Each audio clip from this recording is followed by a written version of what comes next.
রাজনৈতিক ডামাডোলের মধ্যে শোকের ছায়া টেলিপাড়াতে। সকাল সকাল দুঃসংবাদ সামনে নিয়ে এলেন জনপ্রিয় টেলি অভিনেত্রী সুদীপা চ্যাটার্জি। শোকের ছায়া অভিনেত্রীর পরিবারে।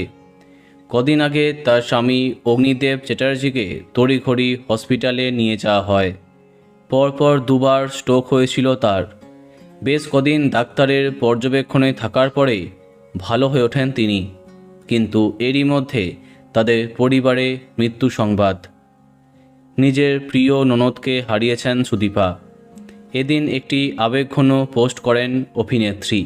সেখানেই জানা যায় তার প্রিয়জন হারাবার যন্ত্রণা। এদিন প্রিয় ননদের বেশ কিছু ছবি শেয়ার করেন অভিনেত্রী। সেখানে কখনো তার কোলে সুদীপার ছেলেকে দেখা যাচ্ছে, আবার কখনো দেখা যাচ্ছে তিনি সুদীপাকে খাইয়ে দিচ্ছেন। আরও নানান মুহূর্তের ছবি শেয়ার করে কান্নায় ভেঙে পড়লেন তিনি। ক্যাপশনে জানান, ছোটদি, তুমি আমাদের প্রতিটা হোলি, দীপাবলি বিশেষ করে তুলেছিলে। পরিবারের নতুন সদস্যকে কিভাবে আদর যত্ন করতে হয় তা মানুষ তোমার থেকে শিখতে পারে।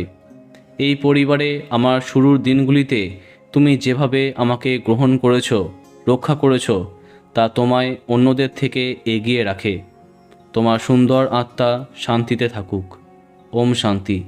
ভালোবাসি ছোটদি। বন্ধুরা, ভিডিওটি এইটুকুই। বাংলা বিনোদনের অন্যান্য খবর পেতে সাবস্ক্রাইব কারেন্ট বস। ধন্যবাদ।